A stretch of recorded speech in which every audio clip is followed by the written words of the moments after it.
10 ნოემბერი მეცნიერების მსოფლიო დღეა. თარიღთან დაკავშირებით ღონისძიებები ჩვენს ქვეყანაშიც გაიმართა. თბილისში მეცნიერებათა ისტორიის მუზეუმი გაიხსნა. სახელმწიფო უნივერსიტეტში კი სტუდენტებმა სამეცნიერო ნაშრომები წარადგინეს. დღესვე განათლების მინისტრმა ღვაწლმოსილი და ახალგაზრდა მეცნიერები დააჯილდოვა. ვაკო მეზუნიშვილი გიამბობთ.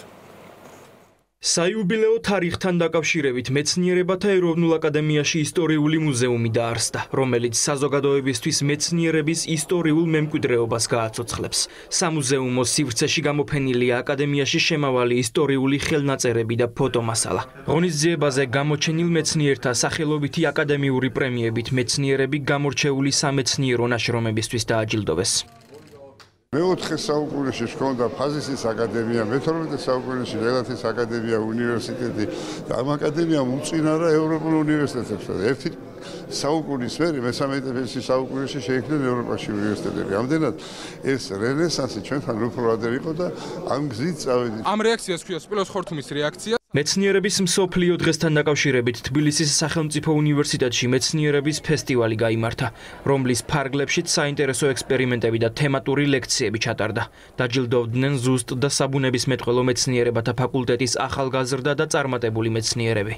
როგორც მომავალი ქიმიკოსი, ეს დღე არის ჩემთვის ძალიან მნიშვნელოვანი, რადგან ეს მომცემს პრაქტიკას მომავლისთვის და ძალიან დამეხმარება ორგანული ქიმიის ექსპერიმენტებში. უნივერსიტეტი არის ის ადგილი, სადაც მეცნიერება და სწავლება სინქრონშია და სწორედ ეს არის გარანტია, რომ ახალმა თაობამ მეცნიერული ცოდნა მიიღოს. მეცნიერების პოპულარიზაცია გახლავთ უმაღლესი განათლების რეფორმის ერთ-ერთი ქვაკუთხედი და ძალიან გვინდა, რომ ამ მიმართულებით გაცილებით უფრო მეტი ამოცანები გადავჭრათ, მეტი პროექტები დავაფინანსოთ. მეცნიერების საერთაშორისო დღის შემაჯამებელ ღონისძიებაზე განათლების მინისტრმა შოთა რუსთაველის ეროვნულ სამეცნიერო ფონდთან ერთად ღვაწლმოსილ და ახალგაზრდა მეცნიერებს გამორჩეული სამეცნიერო და პედაგოგიური მოღვაწეობისთვის სიგელები და საპატიო ჯილდოები გადასცა.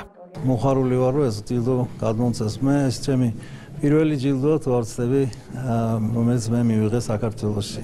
ძალიან ბედნიერი ვარ, ძალიან ვამაყობ. განათლების რეფორმა მეცნიერების გარეშე დასახულ მიზანს ვერ მიაღწევს, ამას გივი მიქანაძე აცხადებს. ქვეყნის მომავლის განვითარებაში ახალგაზრდა მეცნიერების მონაწილეობაზე განათლების კომიტეტის თავმჯდომარემ გაამახვილა ყურადღება.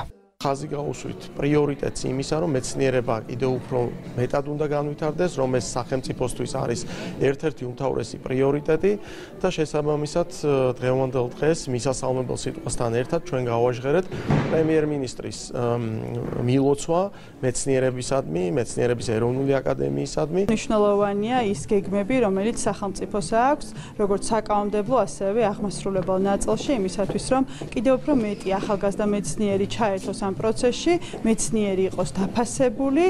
წელს მეცნიერების საერთაშორისო დღის სლოგანია ნდობა, გარდაქმნა და მომავალი, როგორი უნდა იყოს მეცნიერება 2050 წელს. 10 ნოემბერი მსოფლიო მასშტაბით მეცნიერების როლის განმტკიცებას ემსახურება.